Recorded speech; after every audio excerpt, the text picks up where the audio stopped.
How's it going, everybody? It's Pod of Flame. We are back with another FPL stream. Quick turnaround this week. We're going to back-to-back streams, basically, because Game Week 22 is right around the corner. It is starting on Tuesday at 2 p.m. my time is when the first game kicks off on Tuesday, so it is quite a quick turnaround. So we're going to be doing the preview stream tonight, and we're doing the deadline stream tomorrow night. So apologies for being a little bit delayed. The internet decided to just disconnect on me for whatever reason. So we've got that all sorted. I see a couple people in the chat.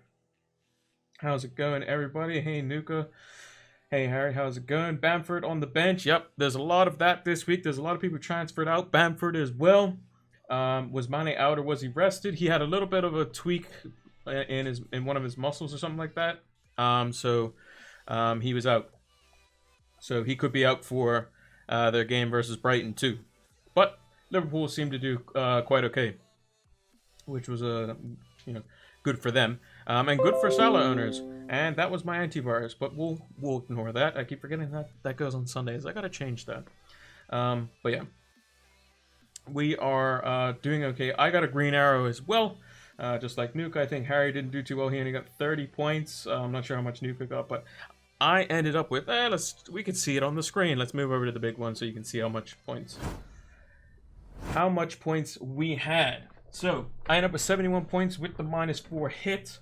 Our transfer netted us -1 point because basically I was always going to bring in Calvert-Lewin for Chris Wood and play him. I was always going to do that. I was always going to play Antonio, and then it was a choice between, do I want to play Rafinha or do I want to play Bamford? So my decision was, should I take the -4 to bring in Barnes over Rafinha and then play Barnes so that I don't have to make that decision? So Barnes straight up versus Rafinha was basically the call. Barnes ended up with 8 points. Rafinha ended up with 5. So with the -4 hit, I was down 1 point. Yes, in hindsight, if I would have done nothing, it would have been better because I would have put Bamford on the field. But the overall thing about it was I was -1 point for the hit taken for Barnes and for Rafinha. With that being said, Rafinha did look like he went off injured, as there was one other player that went off injured as well, Rodrigo, who are two players that are quite important to them. But Leeds seemed to do fine without them, because they ended up winning the game. And Bamford ended up getting a goal and 2 assists, 3 bonus points, and he looked very good. And he's on my bench, but he's in my bus team for this week, so pretty happy about that. Stones rested or replaced? He was on the bench. I believe he was rested because Pep was saying basically something along the lines of, it's not all about just individuals, it's about a team effort, and it makes sense. Laporte came back. He did okay. I mean, it was against Sheffield United, nothing really too special. So we should see Stones coming back in. But if there was a game to rest like Stones, Cancelo, Sterling, like his important players, or more players that have to do a lot in the game. Because Stones has to be basically on point with his passes, Cancelo has to be on point with his creativity, Sterling has to be on point with his runs. Those sorts of players. If you had to pick 3 out of 4 games to play him in, which ones would it be? Would it be against Sheffield United, Burnley, Liverpool, Spurs? Well, it's definitely Liverpool and Spurs, and then probably Burnley is probably going to be a tougher task than Sheffield United, and you're probably going to need a little bit more creativity-wise to break down Burnley because they're a bit more stubborn. Mind you, Chelsea handled them quite well. But I would be shocked if Stones and Cancelo didn't come straight back in. Diaz won't get rested. If that's what you're asking, Nuka. Diaz is not going to get rested at all. He hasn't been rested the entire league. He is literally the reason why, or mostly why, City have been keeping these clean sheets. Hey, Zodiac, how's it going? Glad that you can join us. Spurs don't look good, to be honest. Yeah, they didn't look good. Did not look good, especially without Harry Kane. We don't know the full extent of his injury. We just know that it's ankle issues. So yeah, we're not sure on that. It's good, mate. 86 points this week. Jeez, you must have had all the big guns in there. I know some people have gotten Wilson off the bench. Some people got Bamford off the bench. I wasn't that fortunate to get Bamford off my bench. Mind you, I got a little bit fortunate because I got Rob Holdings 8 points off my bench. I wasn't expecting anything from that, but we did get quite fortunate in that regard. I think I would have still had a green arrow regardless if Holding had only gotten like 2 points or 1 point, because that would have, so we would have been 70, 71. Let's say he gets 2 points, takes 6 off that. You're looking at 65. I think I'm still okay. Martinez, Diaz, Salah captain, Barnes, Grealish, Bamford. Yeah, that'll definitely do it. That would definitely do it. Nuka has Salah captain now because of Sterling. Yeah, I think Salah was the most vice-captain player this week. So a lot of people are going to be getting some fortunate stuff there. Budget forwards to replace Rodrigo with up to 6 million. Probably none, to be honest. All the forwards that are around that price point are slightly above 6 million. So you're looking at like Antonio, you're looking at Bamford, you're looking at Watkins, you're looking at Wilson, these sorts of players. There's nobody around the exact 6 million mark. You would need a little bit extra money to replace Rodrigo.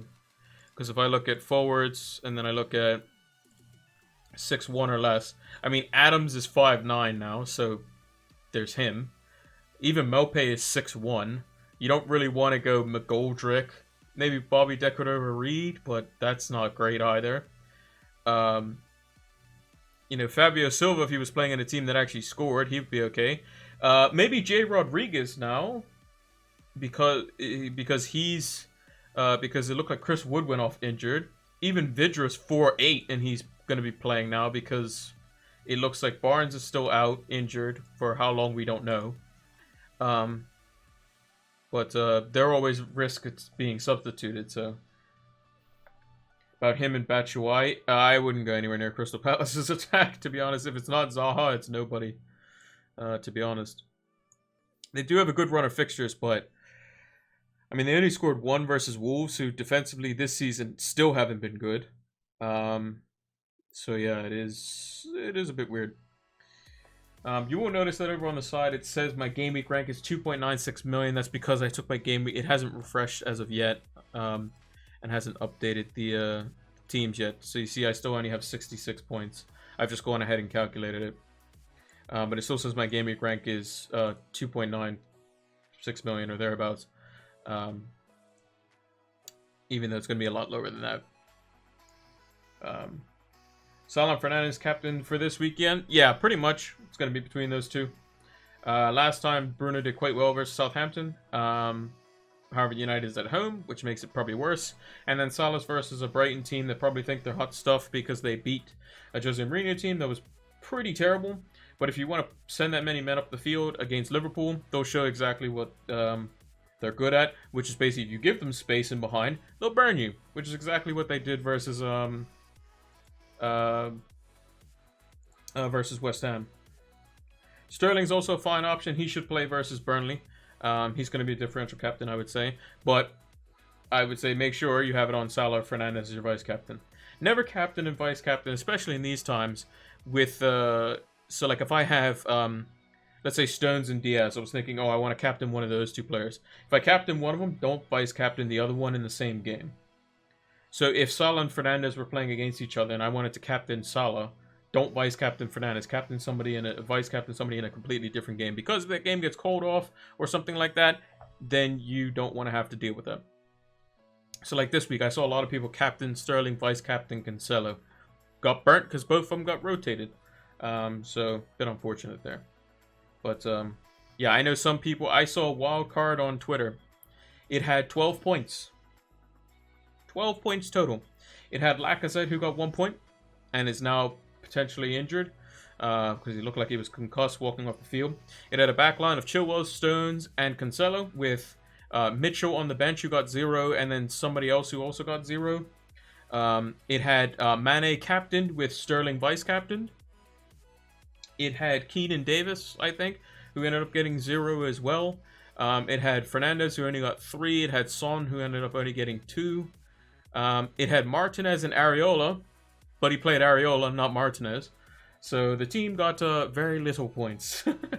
It wasn't great, to say the least. But yeah, looking at my team, yeah, it's a bit upsetting that Bamford's on the bench. Probably would have had a much bigger green arrow if he had been in the team. Obviously, we would have ended up with an additional, what would that have been? 11 points, so we would end up with 86 or thereabouts. But again, green arrow to 615k from close to 800k. Definitely going to take that, close to 200k rank rise. So now we've cemented our place in the middle of the 500k or thereabouts mark. So hopefully looking to move past that mark come this week, and then surge forward towards the top 100k. I'm rotating Salah, Sterling, and Bruno. Probably getting De Bruyne back in when he returns, though. Yeah, when is De Bruyne supposedly back? Let's see. All players. Man City. February 21st. So he's going to be back for like Game Week 25-ish. So maybe just before the double game week, which would be nice. That would definitely be nice. What are my transfer plans this week? Early thoughts? Do nothing, basically. I don't think I need to do anything. But we'll get on to that in a little bit, and I'll show you kind of like what I'm thinking about after we do our predictions and stuff like we normally do. But pretty much probably nothing. I mean, if you look at the team here, so we got Martinez, 10-pointer, looking great. Cancelo, Stones, not really worried about that. We got Nkufal and Holding coming in. You know, bit fortunate with the holding coming off the bench. Diaz got us 8 points again. He's going to play. I expect Stones to play. I expect Cancelo to play the next game. Souček only getting 1 point. He got booked, which is kind of annoying. Fernandez only getting 3. We didn't captain him. The big thing was Salah captain this week, and the fact that we got that right, you know, was very satisfying.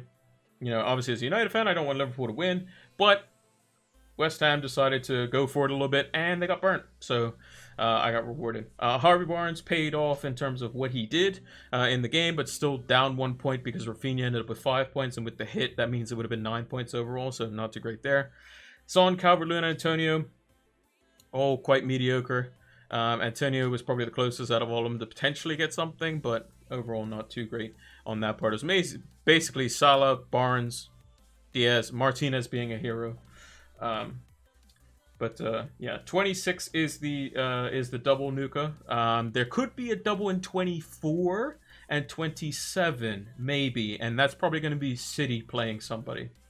But those will be announced sooner rather than later.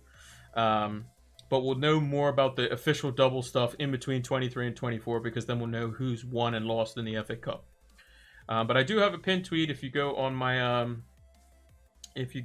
Twitter from Ben Krellin, it shows all the different breakdowns of what the potential matchups are, and the most likely ones are for 26.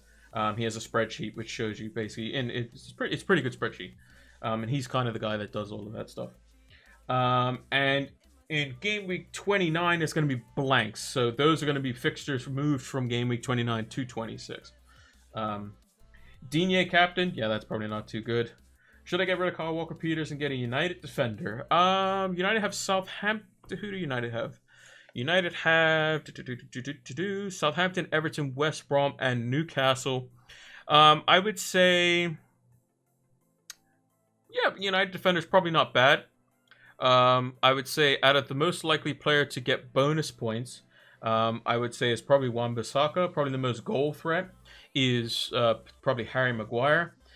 Luke Shaw's numbers have been great, but again, he can always potentially be rotated by Telles, and has been injury prone in the past. So I would say probably for security, Wan-Bissaka or Maguire. They're not going to lose their place unless they get injured. But yeah, the fixtures do look good. I mean, Everton struggled to score versus Newcastle. Southampton have struggled to score recently. West Brom, again, they should be quite easy to beat. Newcastle basically need Callum Wilson to do something, and if you can just stop him from doing anything, then they should be okay. And then United have a double, so potentially when United defender into double is not bad either. Gonna have to Gonna have to eye for my triple captain and maybe bench boost. Yeah, so basically, if you still have your bench boost or your triple captaincy, you have a choice, basically. I would say game week 26 is probably the next and probably last best time to use your bench boost. And the reason for that is there's going to be more teams playing double games in that week, so you get to basically choose from a lot bigger of a pool of games. There will be smaller double game weeks, like 24 potentially, like 27 potentially, maybe in the like low 30 game weeks as well. There might be a situation where there's like a couple of teams that play extra. So like we know City and Aston Villa still have a couple of games to be made up. We know Everton still have to make up a game versus Man City. We know that Spurs still have to make up their game versus Villa, I believe it is. So these sorts of games still need to be made up, and those might be smaller double game weeks where it's normal set of fixtures, so all 20 teams play once, and then maybe 2 teams will play twice because they play each other. So I would say look to bench boost in 26 if you still have it. That's what I'm planning on doing. If you still have your wild card, it's probably even better because you can use your wild card in 25 because you'll have all the information, you have everything set up, and then you can use it. Some people, if you have your team good enough already, then you may be able to use transfers to work around it, maybe a couple hits, and then you can work around it and then get your bench boost set up. And then you can save the wild card for later after game week 29, because in game week 29 there's going to be some blanks in there because of the FA Cup for fixtures that are being moved into the double game week. And then what you can do is you can transfer in some players that may not necessarily be great, because like I think Fulham plays like somebody bad in that week. I think it's like Newcastle or something like that. You could bring in these sorts of players and then wildcard them all away and get better players basically back in afterwards. Or you can wildcard into the bench boost, which is usually quite strong, and then triple captain wherever else, and then free hit in game week 29 if you still have that as well. Which teams have double? I'm going to bench boost in 26. We will know that the full extent of that after game week 23. So if we go to the, so if you see the fixtures up on the screen here, this is game week 21, 30th of January. 2nd of February, that's 2 days from now, that's on Tuesday. That's game week 22. And that goes to the 4th of February. Game week 23 is the 6th of February, so it's this weekend coming. So basically a week today will be these fixtures on Sunday. And that's Monday the 8th of February. Then game week 24, you'll notice it's the 13th of February. In between these 2 game weeks, there's some FA Cup fixtures that need to take place. So there'll be teams playing on Tuesday, Wednesday, and Thursday. And you can tell which teams are going to be playing when, because the teams that play later typically are the teams that are going to be playing on Thursday. So like as an example, if I look up on the other side over here, and I look up Chelsea's schedule, because I see that Chelsea are playing Newcastle on Monday. So Chelsea... in game week 22, they play Spurs on Thursday, which it shows on the fixtures on the side here. Then they play Sheffield United on Sunday. Then they play Barnsley in the 5th round on February 11th, which is the Thursday. They play them on the Thursday, and then they play Newcastle on the Monday. So that's what's going to happen. And in between, and once those fixtures are done, and then Friday rolls around, by that time on the Friday... So on February the 12th, basically, we will know all the fixtures that are going to be moved from game week 29 into 26. That's what we're going to be, that's when we'll know. But we'll also know if there's going to be a double game week thrown into here somewhere, into game week 24. Because if you look here, February 15th, I believe Champions League and Europa League starts again. Or there's some cup, or there's no, when does Champions League start? Let's see. I might be wrong. Champions League, because I'll use City as an example because they have some games to be played. So when does Man City play? So Man City has to play Borussia Mönchengladbach on the 24th of February. Which is not in this game week. So City, even though the Champions League is going on, can play in between Monday and Friday. So they could City could potentially have a double game week. They could play versus Arsenal, and then they'll play something in between this game week.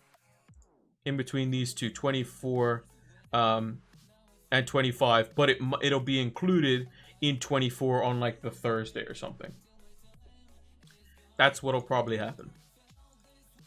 So we need to keep an eye out for that. But we'll know more about that once it's like closer to the time, because City will have to approve it and that sort of stuff. They'll be like, okay, these are our fixtures now, because they've done the broadcasting for all of February, and I think one fixture in March for the Premier League. They know what their Champions League fixtures are looking like, and they can say, okay, which fixture do we want to do? And then they may go to Everton and be like, look, we need to play this fixture. Do you want to do it this time? And they may say, nah, we don't really want to do it. Can we do it at a later date? And they say, okay, let's go check out, whoever else, right? So, hey, Mono, how's it going? 58 points this week after having Cancelo and Stones not playing and Gundo and captain. Yeah, I didn't have Cancelo and Stones playing either. I got Kufau's 1 point, and I got luckily, I got Holdings 8 points. So, but yeah, let's check out our predictions this week, because I'm pretty sure I got them mostly wrong except for one. So, if you're not familiar with the scoring and how we do it, if you want to follow along, and you want to just write down these notes on the side for yourself, you get the exact score right, you get 3 points. If you get the result right, so you predicted a win and that team won by some scoreline, you get 1 point. And if you get it not right, so you predicted a draw or loss and that team won, then you get no points. Yeah, I got Palace exactly right. Quite a masterclass. He ended up getting save points and a bonus point, so did quite well. Wolves just don't look very good up front. Predicted 2-0 in the Everton-Newcastle game, but it was the wrong way around, so nothing there. Exact score right in the Crystal Palace-Wolves game. City did end up winning versus Sheffield United, so we get 1 point. West Brom and Fulham was actually probably the best game to watch out of all of them, because Crystal Palace-Wolves, City, Sheffield, and West Brom and Fulham were all at the same time. That was probably the best game to watch, to be honest. United Arsenal was a 0-0 draw. I predicted 1-1. Aston Villa just shaded it over Southampton. I predicted a 2-1. Chelsea won 2-0 over Burnley, so 1 point there. Leicester ended up getting pretty much battered for most of the game versus Leeds, so nothing there. Liverpool won 3-1, not 2-1, so 1 point. And then Spurs disappointingly lost. So I got 1, 2, 3, 4, 5, 8 points. So not terrible. Definitely better than last week where we only got 3. How is the average so high this game week? Some odd results. Basically, there's going to be a lot of people who vice captain Salah this week just because it was a default, and they're going to get him. They're going to get him by default, and a lot of people own him. Also, there was quite a few clean sheets as well. That's why the average is so high. So if you look, there's Newcastle clean sheets, Crystal Palace clean sheets, City clean sheets, Man United and Arsenal clean sheets, Aston Villa clean sheets, Chelsea clean sheets, and Brighton clean sheets. So all those defenders kept clean sheets, which is actually pretty crazy when you think about it. Also, Bamford hit. Obviously, the City defenders hit. Grealish hit, who's highly owned. Salah hit, who's highly owned. Bruno didn't get 2 points, he got 3, but still. I'm just trying to think who else did well apart from that. Cresswell, who's decently owned, did okay. Wilson is a little bit. Martinez is probably the main one, 10 points as well in goal. Just trying to think of anything else. Yeah, there's a lot of clean sheets. So yeah, a lot of clean sheets. A lot of lucky vice captains fell on Salah, and also there's going to be a lot of people who potentially benched Bamford and got him off the bench. There's going to be, potentially some clean sheets that are coming off the bench for players that people wouldn't have normally played. So, like as an example, I was never going to play Holding versus Man United. 1, because it was against my own team, and 2, I didn't think he was going to be anywhere near as good as any of the City defenders for Sheffield United, and he came off my bench. So. Zach is not happy about the game week. He says, worst game week ever. However, your team did win. Because I know you're a Chelsea fan and you're probably happy with the result. Chelsea under Tuchel with that new formation. Now, whether it was just because they played against Burnley and Wolves who don't really score goals at all. they've only conceded 5 shots, I think, at their goal, and they've had 35 attempts at the opposing goal. So, yeah. And I think he talked about that after the game, actually, on for Alonso. The reason he wanted Alonso, I think the question was actually asked earlier by Nuka. He put in Alonso because he felt that if Burnley were to get set pieces and stuff, Alonso's actually extremely good in the air. So they wanted somebody a little bit more size. And I'm scoring, so. 51 had 9 on Saturday, and Bamford and Salah saved you. Yeah, a lot of people got saved by them too. Man City have been making records with their clean sheets. They've been doing quite well. Funny that Wilson have had many big game weeks, and then he gets 2 goals in 1 week. Might rise in price because of one game. Yeah, I mean, that's very possible. One of the people in one of my mini leagues, they had Sterling captained. He didn't play, so they got Wilson off the bench. They also got Cresswell with his assist off the bench. They had Bamford in their team. And had they had Salah, they could have had 100 points easy. Fantastic goal from Alonso. I don't know if he runs 60 meters in 20 seconds when he ends it with that. Yeah, I mean, he was great. And Aspilicueta played good as well. In terms of our differential picks, clean sheet, Everton, nope. Guaita, definitely yes. Rudiger kept a clean sheet as well. Bernardo Silva, I don't believe was involved in the goal. No, it's Ferran Torres and Jesus, although I think he played okay. And then Richarlison didn't do anything either. So 2 out of 5 on the differentials. And my writing is terrible, but we're going to close that out anyway. But yeah, the shock results this week was Leicester losing to Leeds, Brighton beating Spurs, and Newcastle beating Everton. It was a big Twitter kind of revolution, as it were. For people going towards Everton assets. I was always going to bring in Calvert-Lewin, or thinking about bringing Calvert-Lewin. He was kind of always there in my plans, especially to get rid of Chris Wood. And it was even more accentuated in how badly Newcastle played in the previous game week. So I was thinking, yeah, it makes sense. And I was never going to actually play Bamford. It was either going to be Bamford or Rafinha. And I had my mind made up that if I was going to not take a hit, Rafinha was going to play. And I ended up losing 1 point overall in the exchange because Barnes ended up with 8. Rafinha ended up with 5, but it hits -4, so it was a 1 point difference there. Took Cresswell out for Digne for -4, then Captain Digne, not the best of the week. Yeah, that's not ideal. That's why I almost never captain a defender, and the reason being is because you're like absolutely bricking it that they could concede. Now, City is probably the closest thing. Or if the defender's so attacking that it's just like it's like ridiculous, right? Like an Alonso type player, where he's like basically playing left striker, type of thing. Update is in, 79 points, very nice. Let me see what the team's looking like so I can change my. The game week rank hasn't changed, but yeah, my auto subs came in, so yeah, that's what my team looked like after subs came in. So. Bamford stayed on the bench, unfortunately, but obviously I got it pretty lucky with Holding getting a clean sheet and some bonus points. He came in for Stones, and Kufau came in for Cancelo. Yeah. Lots had Cancelo and Sterling captain and vice, so that's real bad for them. Yeah. Actually, I don't know if you were here, Mono, but there was a guy who had a wildcard team. I saw it on Twitter. I'm actually going to see if I can go find it. I'm going to see if I can go and find it really quickly. On Twitter, it was a very bad wild card. Let me see. It was as from Blackbox commented on it. Tweets and replies.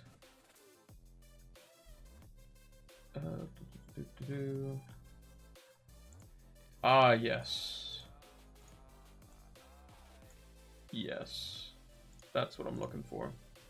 So if you guys can see that, that's a wildcard team that somebody had. They had Areola over Martinez. Stones, Cancelo got 0. They had Mitchell and Peters who would get 1.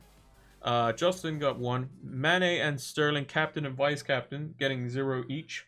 Souček only got 1. Fernandez got 3. Lacazette got 2. Calvert-Lewin 2. Antonio 2. So if you think your game week's bad, think about this poor soul that wildcarded into this team. He probably quit the game. I mean, you probably consider it, right? You probably would consider it.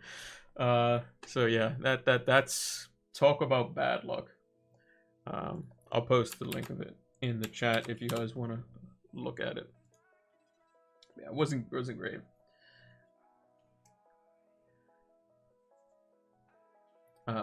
Three players in from the bench for 3 points total. Lol. Yeah, not ideal. I don't like Suchek. He might score, but it's only a threat on set pieces. But I mean, he had some chances potentially to like get involved in basically an attack. When there's options out there like Saka and Rafinha, yeah. I mean, Suchek is going to be, he's going to be very hit or miss. I mean, he's a very cheap midfielder. He's not going to be expected to score every week. If we look at Rafinha for an example, all players, who's actually injured now. He looked like he pulled his groin or something. He got 5 points and 13 points, but then the 2 games before that got 2 points each. And then there was a 3-game span where he didn't get anything either. So again, these players are going to be hit or miss. And then Suchek, he's again following a similar pattern. 2 goals here, nothing there. 1 goal there and some bonus, nothing there. 1 goal and some bonus, nothing there. Then 2 games off, and then a goal each game. He's been doing quite well for a very cheap midfielder. Basically, with midfielders around the 5 million price point or thereabouts, 6 million price point, if they return 1 in every 3, that's what you're kind of looking for. If they're doing more than that, then they're amazing. So yeah. Oh, there we go. My game week rank has changed.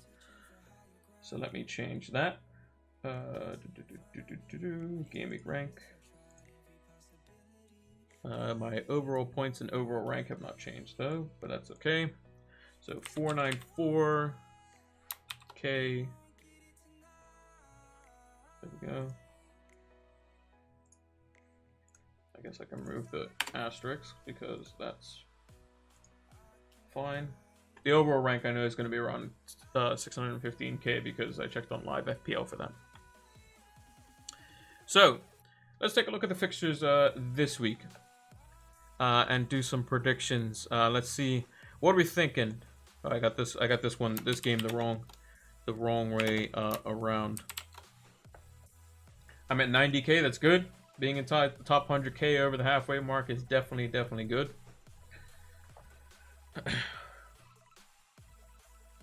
Yeah, basically every season I want to either match or better what I got. So I got 33K last season. I obviously want to get into the top 10K, and that's still definitely possible. There are players that were at 1.5 million going into like game week 25 and ended up at around 25K by the end of the season. So it's definitely possible. Just keep getting those green arrows. But what are we saying? So Sheffield United versus West Brom. What are we saying for prediction-wise? I potentially think that West Brom can neck this and get a win. Even though they did concede 2 to Fulham in a very, very shootout of a game, as it were. The -4 I took, absolutely wasted and would have hit 83 without it. Yeah, I mean, that's going to happen. I mean, my hit didn't pay off either. My hit actually probably influenced me not to play Bamford, which is debatable, but I was thinking probably more along the lines I was going to play Rafinha over Bamford anyway. The only way I would have played Bamford is if I hadn't done DCL, but I was convinced on DCL anyway. So 1-0, 1-1, 0-0. I think it's going to be actually 1-0 West Brom. I don't think Sheffield United are going to score. I don't think they're going to score. I kind of think Sheffield United win. Everyone's looking for either a draw or Sheffield United win. I think West Brom are doing okay against the bad teams. I mean, they scored 2 versus Fulham, and they were actually up in that game. Southampton was good versus Villa. I feel so bad for Southampton, honestly. Offside by literally a sliver. And Matty Cash, because the ball literally hit off his thigh into his hand, it wasn't a handball. But if it had hit him straight in the hand, it would have been a handball, potentially a red card, and then a penalty. So, building on that, Johnson or Leno this week. Who does Leno have this week? He has Wolves. Probably Leno, to be honest. I think Arsenal keep a clean sheet versus Wolves. Probably the better debate is if you have Martinez and Johnston, which I do. Who should you play? Should you play Martinez or should you play? Because Martinez versus West Ham have been pretty good, and still scored even against Liverpool when they were being trounced effectively. Always Martinez, says Zodiac. Yeah, I'm kind of thinking that too, but we'll have to see. Wolves versus Arsenal. What are we thinking here? I'm thinking low-scoring win for Arsenal. Probably a 1-0, 2-0 maybe. I think Arsenal keep a clean sheet for sure. 2-0, 2-0, 1-1, says Zodiac. I'm going to go 2-0, I think. Because, you know, United's threat is still pretty good. You know, United wasn't great versus Arsenal, in my opinion. I don't think they were very good. I think Martial didn't really offer much when he came on. Rashford's decision-making has been terrible. Cavani missed 2 fantastic chances. But otherwise than that, Arsenal were pretty solid. It's just a matter of will they have, you know, at least some players back to actually create chances versus Wolves. But I think Wolves can't really do too much. Bruno, one season wonder. If you're talking about this season, then yes. There was actually a stat that people were putting around Twitter. Oh yeah, Bruno has only got 1 goal and no assists versus all the like big 6 teams. It's like, you should probably check that stat. That is true. However, United have literally only scored 1 goal versus all the big 6 teams, quote unquote. So that's Leicester, not Leicester, Arsenal, Spurs, Chelsea, Man City, and Liverpool. Literally, United have only scored 1 goal, and we lost 6-1 to Spurs. We drew 0-0 to Arsenal. We drew and lost 1-0 to Arsenal. We drew 0-0 to Chelsea. We drew 0-0 to Liverpool, and we drew 0-0 to Man City. United don't want to play football against the big teams. They just park the bus. Funnily enough, I think in the Chelsea game it was actually the opposite. Lampard didn't want to lose that game because he knows that I'm not going to get burnt by, you know, counterattacking from United. I'm going to sit back, and most of those games were United at home. It was true. I can bring up the stats for you if you want.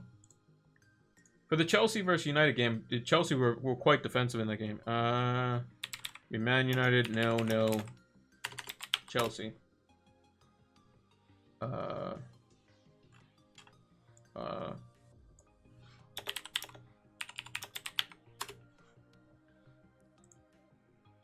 So United had 14 shots, 4 on target with 41% possession. And Chelsea had 6 shots with 1 on target with 49% possession. So United had way more attempts, but Chelsea didn't really do much with the ball. Yeah, United had a lot of pressure, created a lot of chances. In the Arsenal United game, when Arsenal won 1-0, both teams were kind of just like, we want you to get the ball so we can counterattack you. In the Liverpool game, it was literally United pretty much trying to nullify Liverpool, and same for United versus City. Whereas the Spurs game was Spurs just like had to go at United, which is like, okay, United got a penalty off the bat, and then after that, just Spurs just swamped us, and defensive errors, and then a red card just made it even worse. Yeah, Mendy made it. I remember Mendy making a really good save. Wolves Arsenal seems like a boring match. Won't bother to watch that. I mean, it's if you're watching any games at the 2 p.m. my time, or 6 p.m. UK time, it's either Sheffield United West Brom or Wolves versus Arsenal. Not really much to choose from. But yeah, United don't, like, against the big 6 teams, we don't, like, we get like 2 big chances and miss them, or 1 big chance and miss them. Or 7 p.m. Norwegian time. There you go. That's the type of one where you go out and you get your takeout, you go to the garden center, you go do the dishes. You don't actually really want to watch that game. You might want to have it on in the background and be like, oh, somebody scored. Okay, cool. Go back to doing what I'm doing. Me being an Arsenal fan, Cap. Well, yeah, you'll probably watch it, but I think Arsenal should win that game. Man United versus Southampton. What are we thinking for this one? Don't know what it's called. I just said Norwegian time. I can't remember what it's like. I don't know what the time zone is. It'll be like it's not Greenwich time because Greenwich is the UK time. Nuka's going Central European time. There you go. Mana's going 1-1. Nuka's 1-1. Zaka 1-0. Zodiac 2-1. I think United can hold off Southampton's attack. But I think we'll concede something stupid. But the problem is Southampton's defense hasn't been as good. Like, Villa should have scored more than one. And had Southampton scored as well, I think Villa would have scored another one. Yeah, I think I'll go Man United 2-1. Newcastle versus Crystal Palace. We think Newcastle, one lucky result, and then back to normal ways in another Crystal Palace masterclass here. 2-2. I don't think it's going to be more than one goal in this game. 3-1 Palace. I'm thinking another 1-0 Palace, to be honest. I'm thinking another 1-0 Palace. I think Palace are going to do the exact same thing as they did to Wolves.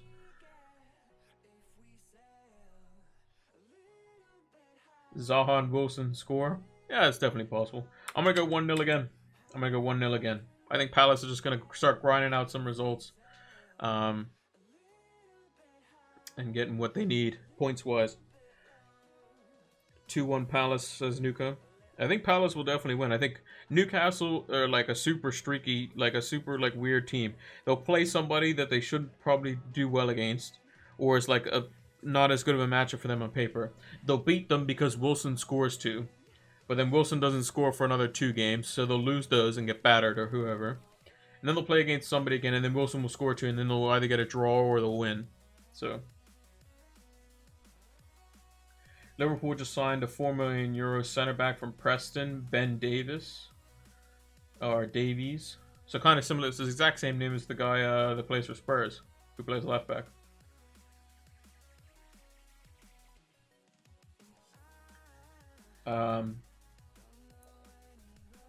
Yeah, I'm not sure. I haven't seen him play at all, but we'll see. Whether he comes straight into the team and is going to be the hero of the team, who knows? But I think what they need is like a Premier League standard center back that's going to be a potential backup, or just get somebody on loan. Do a loan deal for a center back to the end of the season. That's like a decent center back. You know. Yeah, now Phillips played tonight, but at the end of the day, you don't want to play Jordan Henderson at center back. You want to play Jordan Henderson in central midfield so that he can dictate from there and create a tempo that's much quicker, which is where Liverpool were able to then press higher up the pitch and then do things they were doing last season. Burnley versus Man City. What are we seeing for this one? 2-0. Always 5-0 against Zaka knows. We're going 5-0. Always 5-0 versus Burnley.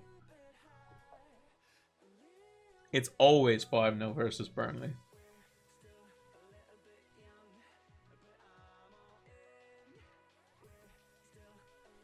Burnley's defense is pretty good. No way 5-0. Well, funny you say that. Let's see. Man City. Burnley.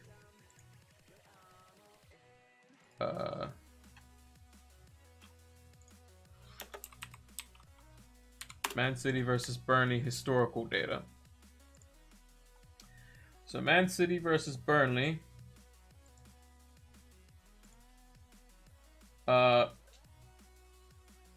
So in the last 1, 2, 3, 4, 5, 6, 7 games that they played, City have won 5-0 3 times. One of those was in the FA Cup. They won 1-0 in the away fixture in 2019. They won 4-1. And they won 3-0 in the League Cup. So it's safe to say the City do score a lot. Chelsea scored 2, not that good. And remember Pep Roulette. I mean, Pep Roulette will do whatever, but it just seems like City always get an early goal versus Burnley for whatever reason, and then they just win. I don't know why. They just score a lot versus Burnley. Statistic is one thing, but now his situation is different with more games. I mean, they literally won 5-0 versus Burnley this season. But also remember, Sterling fully rested, Cancelo fully rested, Stones fully rested, Aguero still hasn't come back yet. Chelsea, they had 14 shots. City can get the same. Yeah, City's just ruthless sometimes. Fulham versus Leicester. I think Fulham will score, but I think Leicester will have enough to win this one, I think Leicester lost the return fixture of this last time.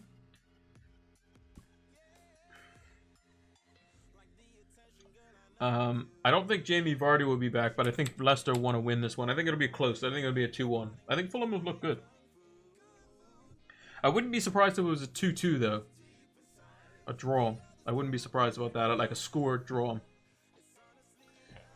Leeds versus Everton. Now, how many goals is Jordan Pickford going to give to Bamford this week? That's the real question. What are we saying for Leeds versus Everton? 3-1 Leeds, 2-2.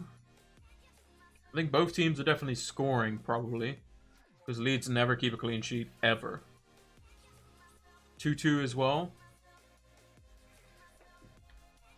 I was thinking it was going to be 3-2, you know. I think Leeds might win. I think Leeds might win. Because I think that Everton's defense is very static. So much like how Leicester's was to start the game. So Castagne wasn't very fast, so they had to bring on Pereira to kind of keep up with like the pace and energy. Then they went to a back three, and Soyuncu was the reason Bamford was actually onside because he was too slow, basically, to cover the ground. I'm going to go 3-2 Leeds. That's what I'm going to go for. Bit ambitious, that one, but we'll go for it. Aston Villa versus West Ham. This one's a tough one. I think this one's tough. What are we saying for Aston Villa?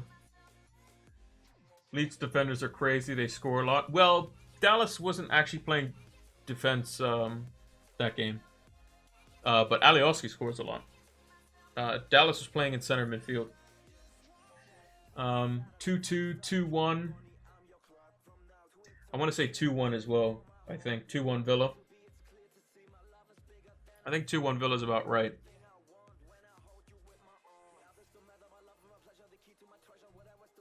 1-1. Grealish looks so good again. Yeah, I wish United would buy him. That'd be nice. If United bought him, that'd be not bad, I would think.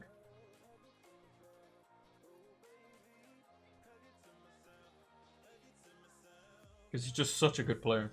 I'm going to go 2-1 Villa. Yeah, I think 2-1 Villa is probably about fair.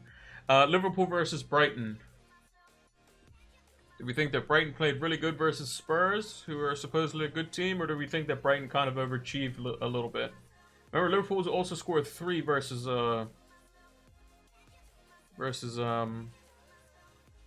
West Ham, who had a really good defense and were on a very good hot streak. 3-3 or 3-0, 3-0, 1-1. Though it was 1-1 in the reverse fixtures too. It was 1-1 in the reverse fixture.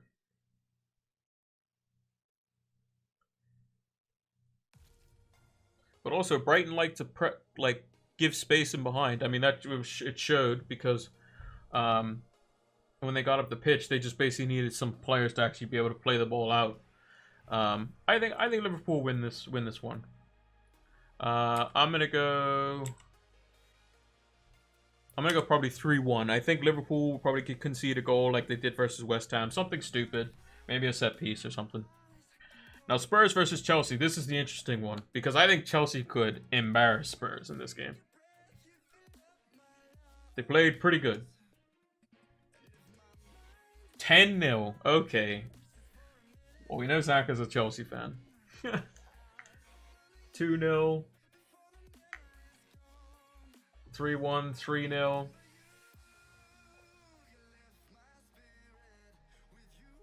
Yeah, Spurs' defense hasn't looked good. And if Kane's not going to be back.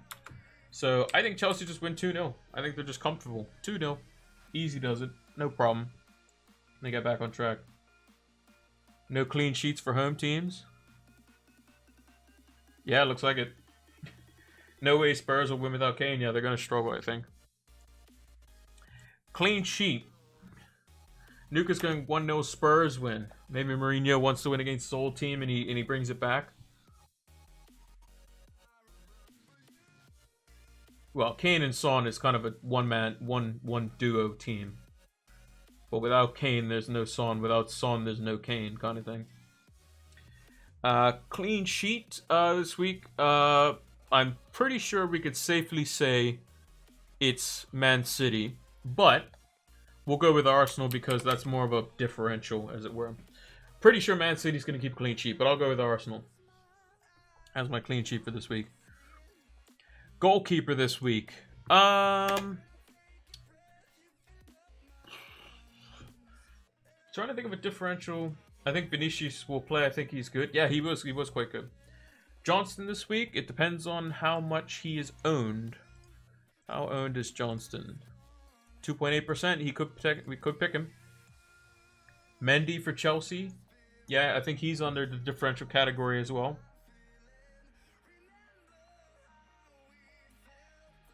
Leno. Yeah, Leno makes sense. Let's see, Leno. Oh, Leno's 9.2%. Can't pick him. It's over 5%. Mendy 6.9%, so we can't pick him either. So I guess we're going Johnston. Johnstone. West Brom. And also the versus Crystal Palace, so that makes sense. I will bet my left testicles, plural, for whatever reason, on Chelsea winning a clean sheet. Testicles, plural. So you have 2 left testicles. Interesting.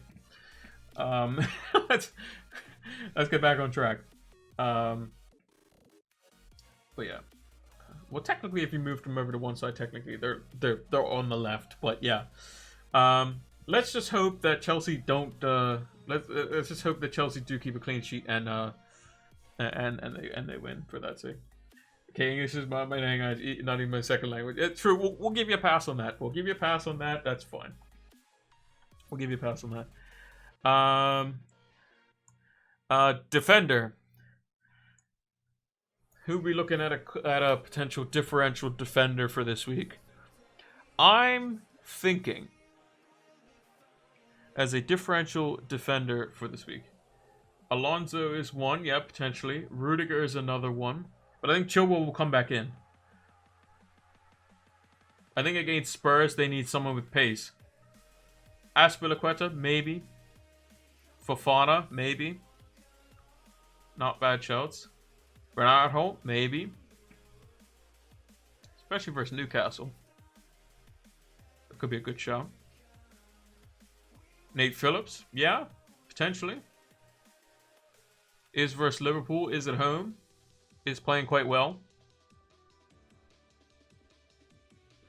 I think I'll go with that. I think Klopp will appreciate him playing. I'm pretty.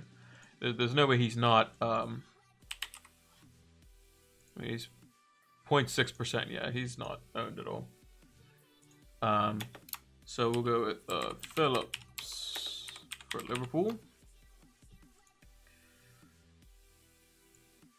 Midfield, I already had my midfielder picked out, and I'm pretty sure he's under 5% owned. Yeah, 2.1%. I should have been putting these the percentages. Whoops. So Johnston was 2.6. I think it was 2.6. 2.8. I'll change that. And then Pulisic was 2.1. Pulisic. I think he definitely starts for Chelsea. This week as well. I definitely think he starts for Chelsea this week. Odoi better than Pulisic. Well, Hudson-Odoi got changed out for Reece James, who might start this game week too. Mars is the one for sure. Yeah, maybe. Forward, differential forward for this game week.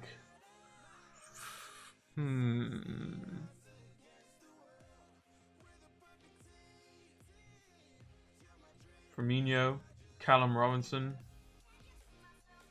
Firmino, Brewster, Kappa, yeah.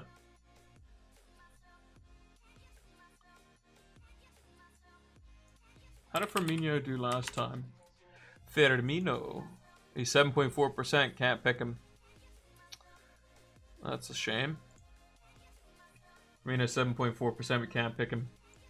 Cavani, well, I think we picked Cavani recently. He's 4.2%, so we could pick him. I'm thinking Cavallero versus Leicester, maybe. Jesus might be rested. Yeah, I'm thinking Cavallero because he got rested and came on and scored. Cavallero. And he's 0.2% owned. And they are versus Leicester. But that's why it's a differential pick. But yeah. That's the clean sheet and differential picks and predictions for the week. I'll post those on Twitter as I normally do. Move that out of the way. So, this is the team as it currently stands. This is how I have the Sterling as forward, you think? Yeah, probably false 9. Well, what they've been doing is they've either put Mahrez or Bernardo in the false 9 role. They put Sterling out on the right or left. They've had Foden out on the opposite flank to keep the width because they're very good at doing that. And then they have Gundogan push forward. Any transfer thoughts the next week or weeks? So, the plan is right now is this week I'm not going to do any transfers. So this is I'll just run through the team really quickly and then we'll go to the transfer screen. I think I'm going to play Johnston over Martinez just because I have Antonio. And I think Sheffield United are just that bad. Also, last time West Brom played Sheffield United, they won 1-0 and Johnson had 11 points. So I think they could do okay. And the last time Aston Villa played West Ham beat them. So rested Sterling and Mahrez versus Burnley. I smell points. Yeah, definitely could happen. But yeah, definitely going to play all 3 City defenders. I don't see any reason not to. On the bench, though, if one of them were to get rotated, I like Holding over Kufal because Holding's versus Wolves who don't score very many, and Kufal's versus Aston Villa who are quite tricky. Son, Barnes, Fernandez, Salah, they're going to play. Bamford's going to play over Souček because he is up against the worser defense, as it were. Antonio's going to play over Souček because Antonio's Antonio.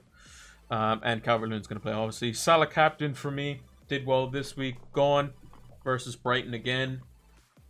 And if Mane's still out, then Salah is good. Because when Mane's out, Salah does well. Always. Like, always, always. And I can't trust United at the moment. Overall has updated. Okay, let's take a look.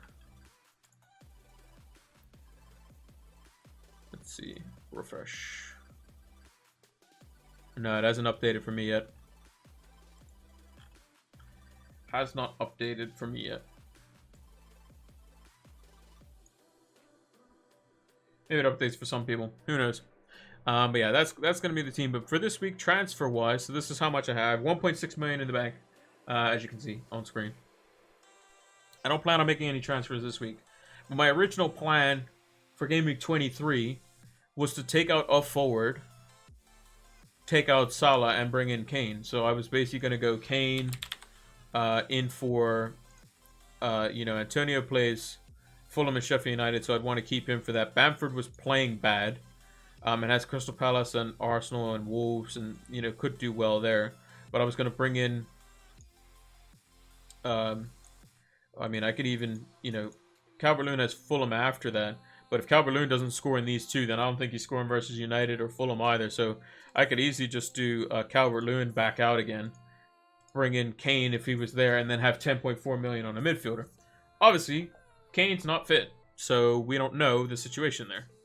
And it doesn't tell me, and we don't know exactly how long he's going to be out for. Now, Mourinho said, or it's speculated that it's 2 to 3 weeks. Well, 2 to 3 weeks time. So he played versus Liverpool, got injured. That was on midweek. So you're thinking 1 week, 2 weeks, 3 weeks. You're thinking maybe he's back for 26? So we'll see. Start 2 of these: Gundogan, Werner, Bamford, Cresswell, and Digne. For this week? For this week, Bamford's definitely on the bench. Digne and Cresswell are probably... I'd say Gundogan and Bamford. I would pick Gundogan and Bamford because I think Cresswell's not going to keep a clean sheet. Neither is Digne. And Werner is up against Spurs, so you can't necessarily guarantee. But I would like to know who the rest of your team is if you're benching some of those players. Werner, too much money to be on the bench. So, yeah, but he could also technically be benched as well. He could also technically be benched. And if Newcastle scored 2 goals versus Everton, then what could Bamford do? You know? Liverpool scored 3 versus Spurs, and technically Werner could score 2, but Werner hasn't scored in forever. Mind you, Werner could go and score a hat-trick. But who knows? I would like to know who the rest of the team is, because then we can yeah, there you go. But yeah, put the team in the chat. Put the team in the chat. Oh, I said bench Bamford? Oh, my bad. I meant Bamford and Gundogan would be the 2 I would play. That's what I meant to say. That's what I meant to say. But yeah, I'll conserve a transfer this week, and then I can look to potentially do something else. I don't know what that else is going to be. Maybe it's start to move out some of my city defenders, so maybe gets like trade Stones out for somebody, and maneuver into midfield. I don't know what I'm gonna do. I basically need to see what happens this week. And then maybe I just do Stones out for a defender. Maybe a Chelsea defender. We'll see. Or maybe I just do like kind of a nothing move. And see what happens. But I kind of need players to come back in order to start thinking about things. Like if Aguero's back, then maybe that might, spur my interest. Johnston, Meslier. So Johnston, you play Johnston, you play Cancelo, you play Stones, you play Justin, you play Bruno, you play Salah, you play Son, you play Gundogan, you play Barnes, you play Bamford. So you play all of your midfielders: Bruno, Salah, Son, Gundogan, Barnes. You probably play Bamford. You play Cancelo, Stones, and Justin. You play Johnston. And then you have to pick between Werner and Antonio. That's a yikes.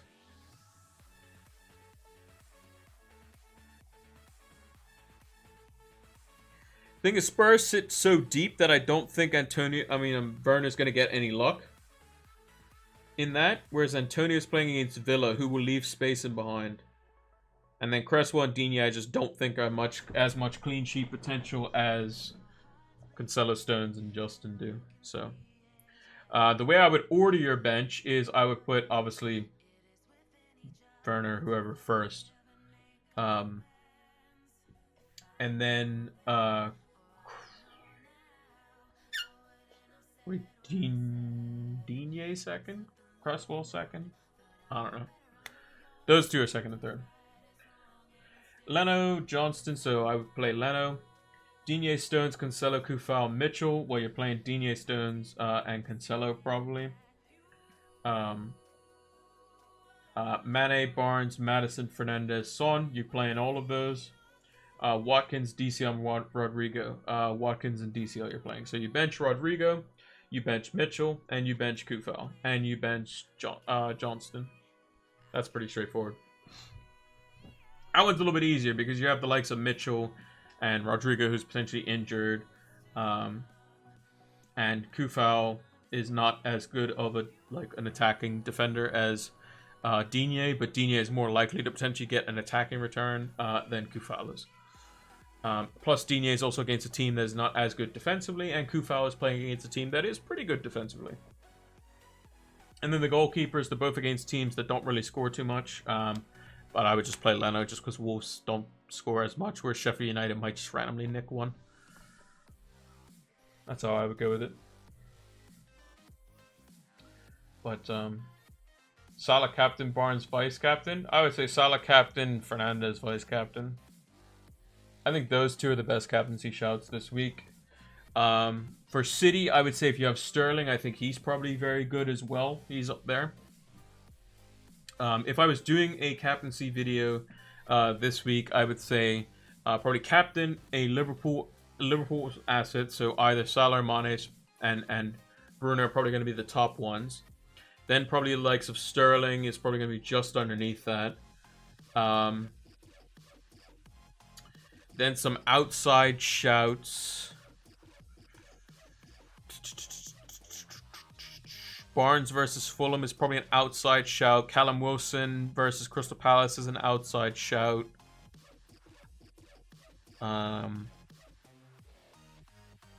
Bamford and Calvert-Lewin going against each other. Basically, I think you need a captain either Sterling, Salah, or Fernandez. I think those three are probably the best. Or Mane, obviously. If you have Mane over Salah, then you have Captain Mane. I'm captaining Mane, vicing Bruno. DCL, maybe DCL, but if I had Mars, I captained him this week, 3.6% out. Yeah, that's true as well. I don't think Mane is going to play because I think he still might be out. But listen to Klopp's press conference because they'll all have press conference and stuff. Captaining Werner again. Sucker for your own punishment. Okay, so the overall rank has changed. So yeah, 615k is right. I mean, it's slightly less than that, but that's fine. Overall rank. Done.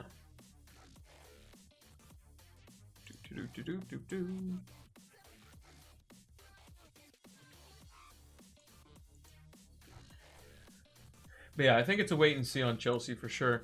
Because you don't know what formate. Like Tuchel seems to be very happy with the 3-4-3 system. Whether he sticks with that, we don't know. But yeah, I mean Werner wasn't any worse than Sterling, Cancelo, Son, Bruno, Gundogan this round. Well, Bruno got 3 points. Werner only got 2 technically. Back to the top 1.5k. There you go, Nuka. Doing well. Doing well.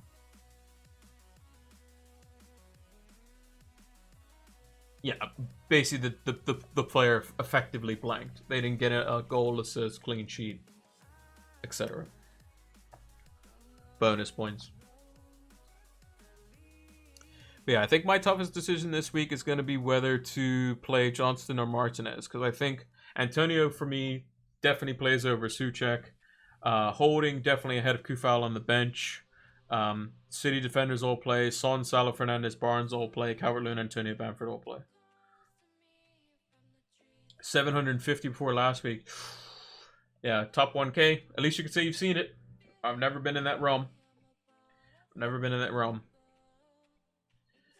I've never gotten down to 4 digits, let alone 3.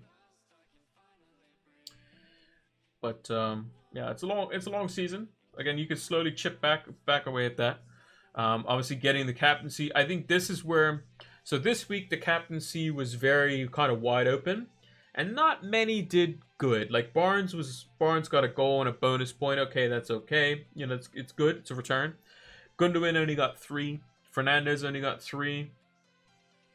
Salah got a brace, but not many people. A lot less people captained him this week, and I think there's going to be a boatload of people captaining him this week. Because I spent the wild card and the free hit already. Okay, that makes sense then. What was the average this week? The average was... it doesn't say. I can check on live FPL though. livefpl.net.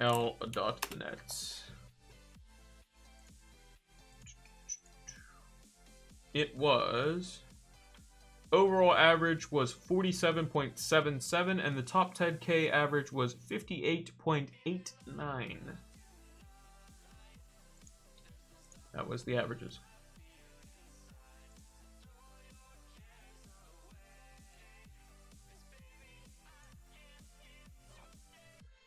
I'm going to use my wildcard in 25 and triple captain in 26. Yeah, if you don't have your bench boost, then yeah, triple captain in 26 is probably good.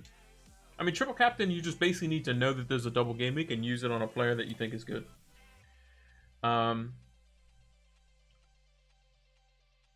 So it might be bad when it comes to doubles. Well, the thing is with doubles, you can always transfer players towards the double game weeks in 26. Maybe some hits will come in. And then you can always transfer players in to get free hit players. Because there will be players, or players in 29. There will be players that blank, or that don't blank at 29 that also play in 26. That's also potentially a possibility. I got bench boost, wildcard, and triple captain. Yeah, I'm like you, Zodiac, except I have the free hit as well. I have pretty much everything. Or well, I do have everything, really. So basically the normal strat that if you have everything effectively, or even if you just have wildcard bench boost, is wildcard 25, bench boost 26. But the thing is, we know City's definitely going to double in 26. That's going to happen. United's probably going to double in 26. Liverpool's going to double in 26. Spurs are going to double in 26. I already have a lot of those players. Aston Villa will double in 26, almost certainly. There's going to be a lot of teams that double. So, if not all of them, basically. So we'll see. It's just a matter of what players are going to be good. The blank is worrying without the free hit? I don't think so. I don't think so. Because if you think Game Week 26, you have your doubles. Let's say you have a player or two that plays in the double, but also plays in the blank. That's 2 players. You have your free transfer in 27, you have your free transfer in 28, and you have your free transfer in 29. So you can get 5 players, couple hits each week. You're looking at 7, 8 players. But also, if you don't use your wild card, then you may have 2 free transfers after the wild card too. So you have to think about that. Chelsea double in 26 against United and Liverpool. God help us. Yeah, that's probably not great. Probably not great for Chelsea, I would say. The thing is with Chelsea, I think that their attack is going to be spread out in terms of their returns. It's like City, kind of, at the moment. Like, you don't know if it's going to come from Gundogan, Bernardo Silva, Foden, Mahrez, Sterling. You don't really know where it's going to come from.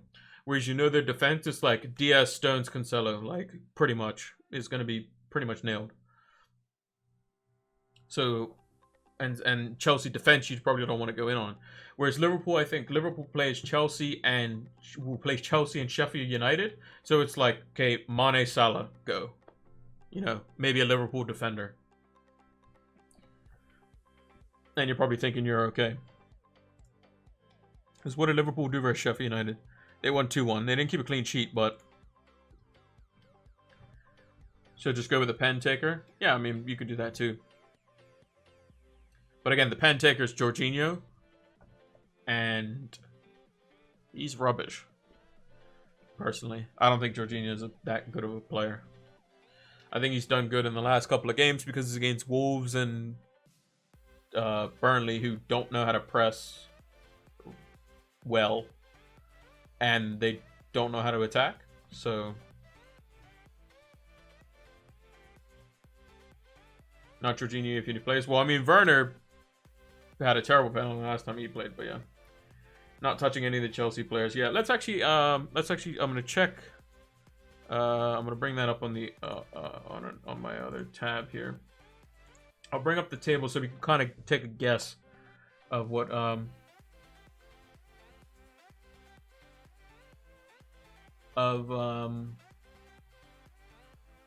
where am I looking here? Of what doubles we're looking at.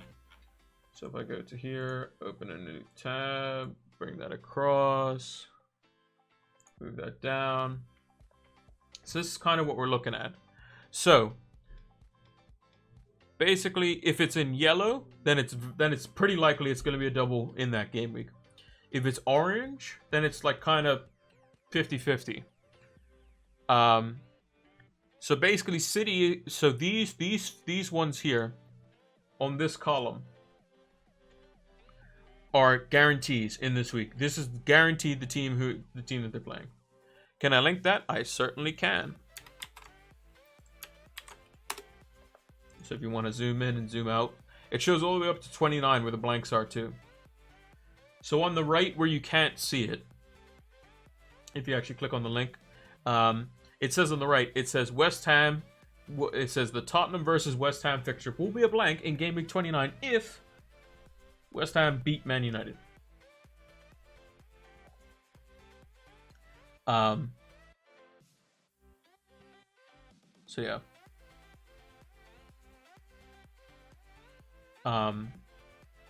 Or West Ham versus whoever they play, basically. Or Arsenal West Ham. If Arsenal are scheduled to play West Ham in 29, if West Ham were to beat United, then it would be a blank in 29, which means it'll probably get moved to 26. But if you're looking at the good potential double game weeks, so City could play a double game week versus West Ham at home and then like Wolves at home. That's possible. Where's Liverpool? Liverpool's double game week is likely to be Sheffield United away, Chelsea at home. That looks very good. As Zaka mentioned, Man United at home, Liverpool away. That doesn't look good for Chelsea. Man United's double game week looks to be Chelsea away, which is good because it's away from home. And it makes United a little bit better. And then Crystal Palace away, which is potentially good for United as well.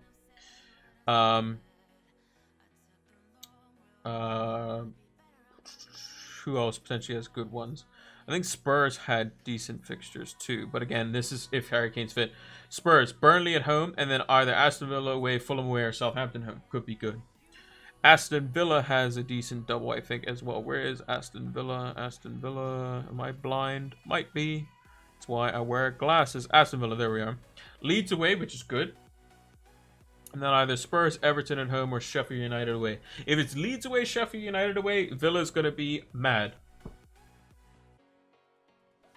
Could be mad. And then if you look at some of the cheaper assets, so like the worser teams, Newcastle has Wolves at home, Brighton away, which isn't bad. Brighton has West Brom away, Newcastle at home, so that's not bad either. West Ham, Man City away, Arsenal at home. Not great. But yeah, Brighton and Newcastle, they're not great teams. But again, still not terrible, right? But if you're looking at goalkeepers, right? So obviously if you're bench boosting, you're going to look at who's going to be my good goalkeepers. Well, I'm thinking Martinez already because, I mean, Villa leads away. He's going to get a lot of save points, whether he concedes or not. And then Spurs or like I mean, the best is Sheffield United and Leeds would be great. Yeah, Sanchez versus West Brom and Newcastle could get some save points there. Maybe Darlow.